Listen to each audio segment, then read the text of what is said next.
خوش رہنے کے لیے ضروری ہے کہ دنیا کی محبت ختم کرے. جس کے دل میں دنیا کی ہوس ہے وہ خوش رہنے کے علاوہ دنیا کا ہر کام کر سکتا ہے. سمجھتے ہو؟ جب وہ دنیا کو مسافر خانہ نہیں سمجھے گا تو پاگل ہوتا رہے گا. ابے اس کے پاس پلاٹ آ گیا, ابے اس کے پاس گاڑی آ گئی, ابے اس کا امریکہ کا ویزا لگ گیا, ہم یہاں ٹھیلے بیچ رہے ہیں, ابے یہ سیدھا سیدھا بولو بھائی بھاڑ میں جائے. جب بحریہ ٹاؤن کے مالک کا جنازہ اٹھے گا تو میرے دوست نے 2 پلاٹ لے لیے تو کون سا تیر مار دیا؟ جو اونر ہے وہ مر جائے گا. ختم بھائی. تھوڑے دنوں میں ٹماٹر بیچو, رکشا چلاؤ, لینڈ کروزر میں گھومو, یہ تھوڑے دن کے کھیل ہیں, اس کے بعد ختم.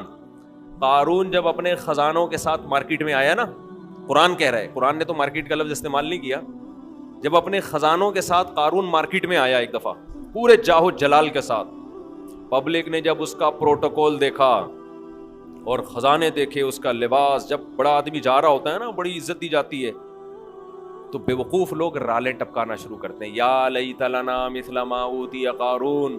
احمقوں اور بے وقوفوں نے کہا ہائے کاش ہمارے پاس بھی ایسی دولت ہوتی جیسی قارون کے پاس. کیا پروٹوکول ہے بھائی اس کا. تو قرآن کیا کہتا ہے؟ علم والوں نے کہا ویلکم, برباد ہو جاؤ, تمہارا ناس ہو جائے. جب انسان بہت ہی الٹی بات کرتا ہے تو آدمی کہتا ہے تیرا ناس ہو, برباد ہو جائے, کہ بیکار باتیں کر رہے بیٹھ کے.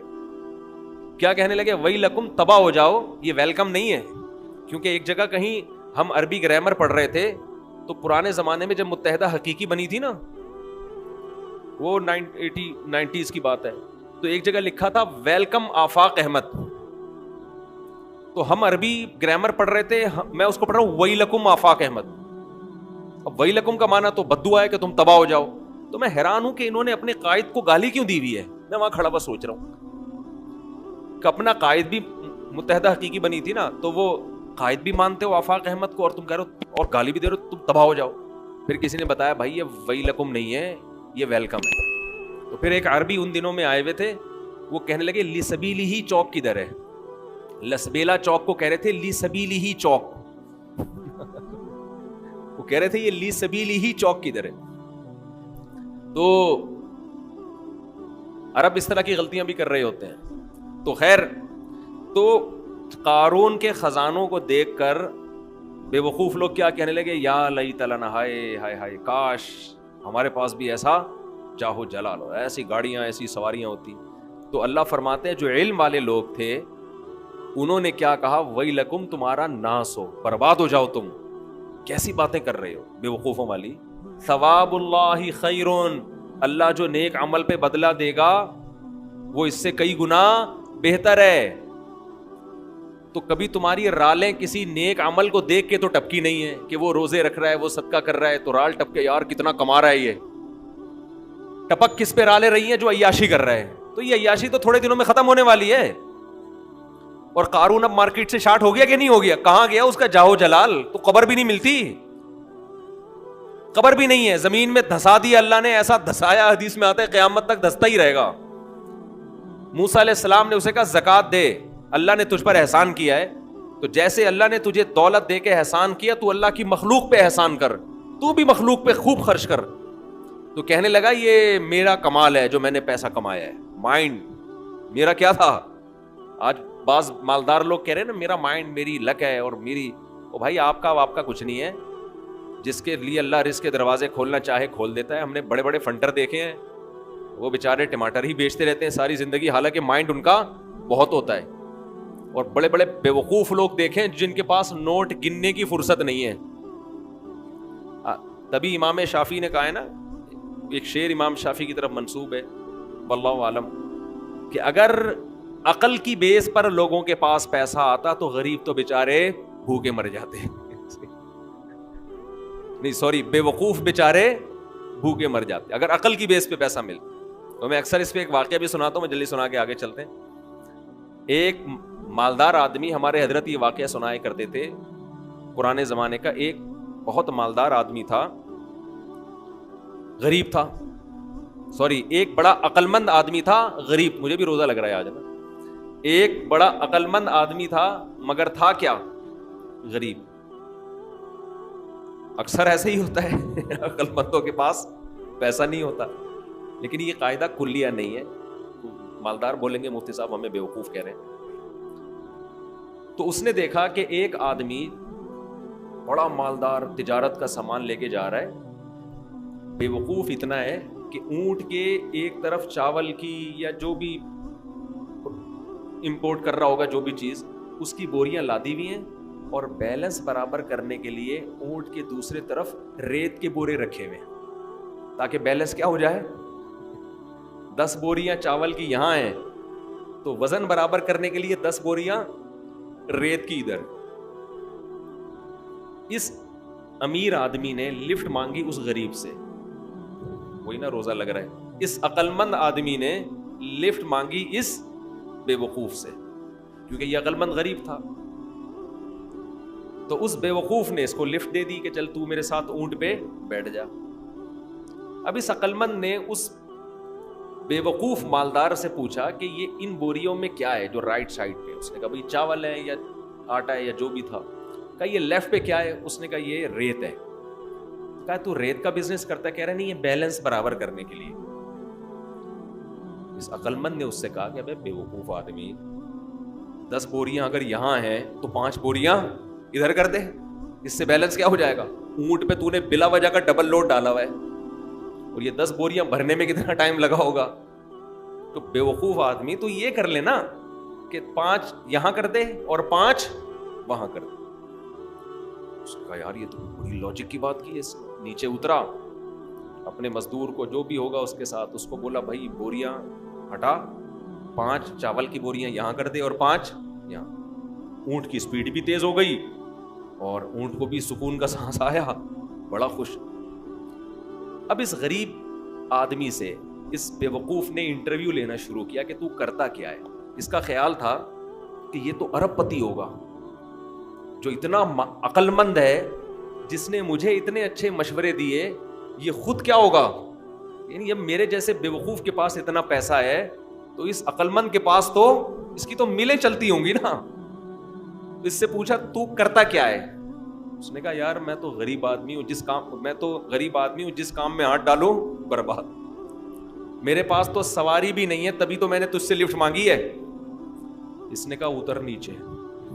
نیچے اتر, اونٹ کو واپس گھمایا, 5 بوریاں دوبارہ ادھر کی اور ریت کی بوریاں دوبارہ بیلنس برابر کرنے کے لیے ادھر ڈال. بولا تیری عقل کی وجہ سے تیرے پاس جب 1 کوڑی روپیہ نہیں ہے تو میں بے وقوف تجھ عقل مند سے 1000 گنا بہتر. میں تیرے مشوروں پر عمل کروں گا نا, میں بھی تیرے جیسا بن جاؤں گا. مجھے اپنے اسٹائل سے چلنے دے جیسا چل رہا ہوں. سمجھ رہے کہ نہیں سمجھ؟ میں جیسے اپنے اسٹائل سے چل رہا ہوں مجھے چلنے دے. اگر تیرے مشورے پر عمل کیا نا میں بھی تیرے جیسا غریب ہو جاؤں گا. لو کان بالحیل الغنا لوجدتنی بنجوم اقطار السماء تعلقی.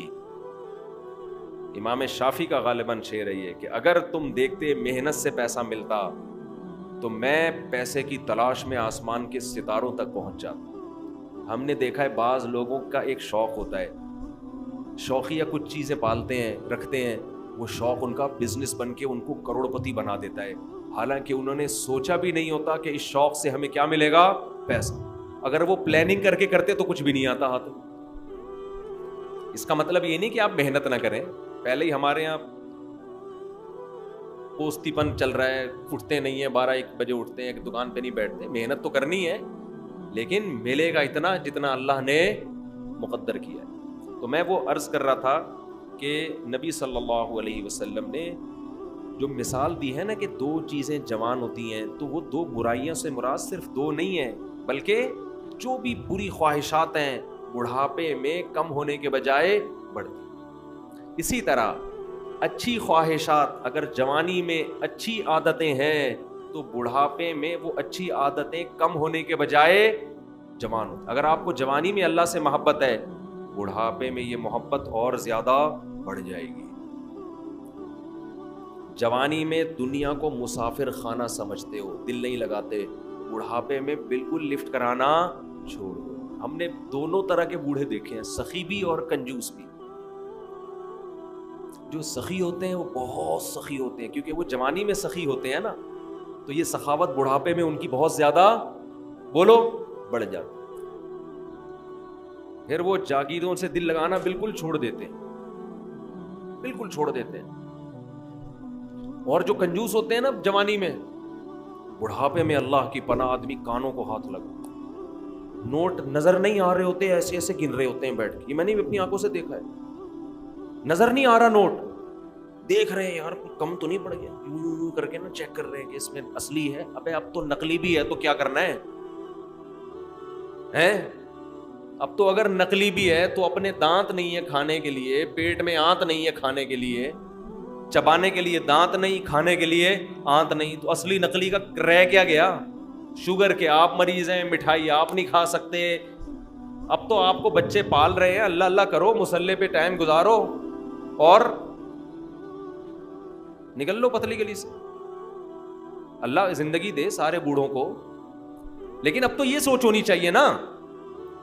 نہیں جناب، ایسے ایسے گر رہے ہوتے، اتنے لالچ، اتنی ہوس، دل، اور ایسا پراپرٹی میں دل لگائیں گے، ادھر پلاٹ. ایک بوڑھے کا فون آیا میرے پاس، غیبت اس لیے نہیں، کسی کو کیا پتا کس کی بات کر رہا ہوں، میرا خیال ہے 85 سال تو ان کی عمر ہو، اور 10 قسم کی بیماریاں.